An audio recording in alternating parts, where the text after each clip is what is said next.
Wala pa gid na kontento ang Ginoo. Namatay si Jesus Christ. Tabanaw siya, balik siya sa trono sa Ginoo. And then, He sent the Holy Spirit in us. Sa una, God and us. Nahimong God with us. Giguban siya sa tuwa. And now, God in us to the power of the Holy Spirit. Mas duol pa kaysa imong katapad. Ano naaman sa imong sulod. Ang anak kanindot ang gibuhat sa Ginoo. Gibuhat na niya ang tanan. Again, gibuhat na niya ang tanan. Jesus willingly gave up His life for us. He died on the cross to pay the penalty of our sin. Okay, even though we are undeserving, gibuhat na niya ang tanan for what? Nga nung gibuhat ito tanan ni Jesus Christ?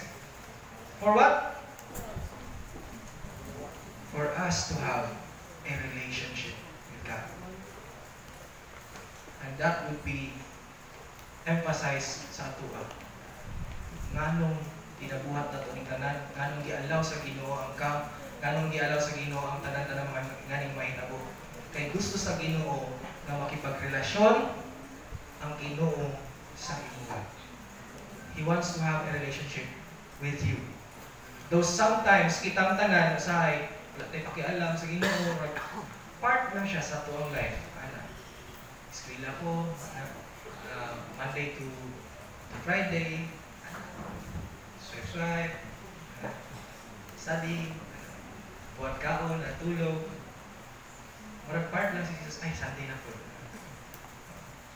Ingana lang ito ang ginabuhat. Pero mind you, even though ingana itong mga batasan, ingana itong binuhatan, ang persistence ni Lord to have a relationship with us is very strong. Nga iyang ibuhat ang iyang pamagi para lang ipahindom sa atuwa that we really need God. We really need to experience the love of God. Ang reason ka natin karon because of our relationship with God. And if naa sa inyo adriya nga wala pa nimo yun na sinati ang relationship with God, it is your time today na maduol ka sa Ginoo, Lord, I want to have a relationship with you. Gusto ba natin relationship with God? I know na ay mga tao nga or nakadawat na sa Ginoo, pero siguro dili may growth in our relationship with God. Remind you today, nagapadayon ang gihapon ng Ginoo sa ato og panukto. He's knocking at our door.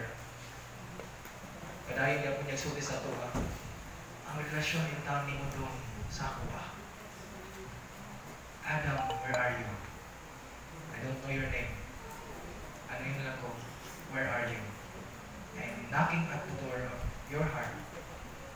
Hindi sa ito mo open sa inasing-kasing. Willing siya makipagdayo. This is, kaya nga verse, dili lang siya para sa mga unbelievers. Actually, kung mo siyang sabtong pamayo, it is for believers. Para may sa mga tumutuo sa Ginoo. Possible siguro, nagasimba lang ka, pero really, wala din mo na sinati ang relasyon sa Ginoo. This will be your time to ask God, Lord, I want to have a relationship with you.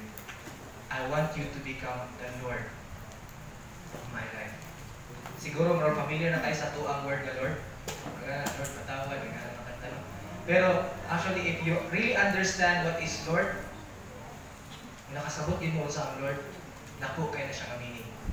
Kaya pasabutan na, when you say that Jesus is Lord, siya na ang magbuot sa inyong kinabuhi.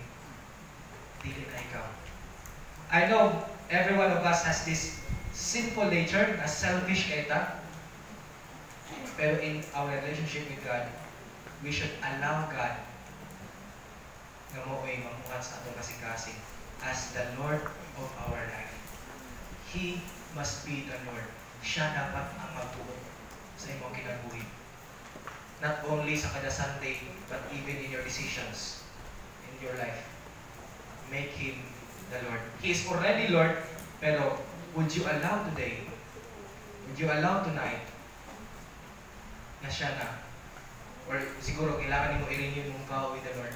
Lord, I want you to take over in my decisions, in my whole life. And if you understand the Word of God tonight, you may, pwede po ninyo nga i-memorize ninyo verse. If you really want a relationship with God, pwede mo siya in mga declaration. Galatians chapter 2, verse 20, and I will end with this verse. Galatians chapter 2, verse 20. I have been crucified with Christ, and I no longer live, but Christ lives in me.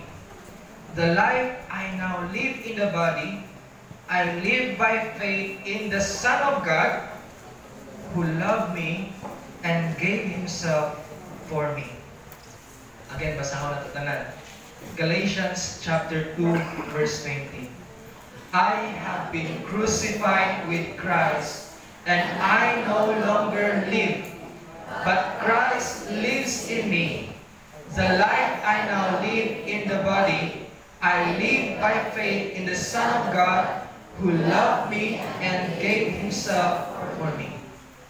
I hope that this night, wala siya ang may declaration sa inyong heart, na dili na kita ang mabuhi, but it is Christ that is in you. Amen. Requesting everyone to please stand.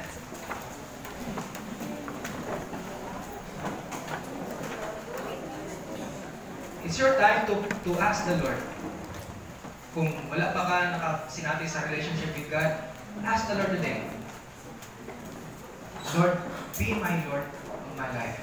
Be the Lord of my life. O siguro kung nata sa imuha, kabato na kag-relationship with God, renew your vow to the Lord. Lord, gusto na ako. Napapag-atun pa ako relationship with you.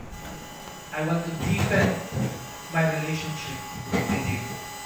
You may bow down your head and start realizing the Word of God and start praying. You may start asking God in your heart.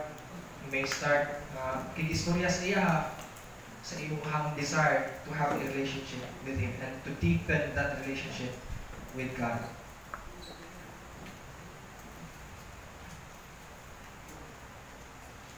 Take this time prayerfully.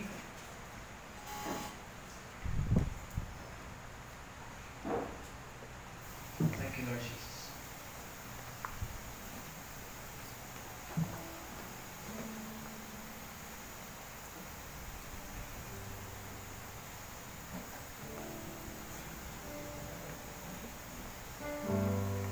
Let's pray. Our gracious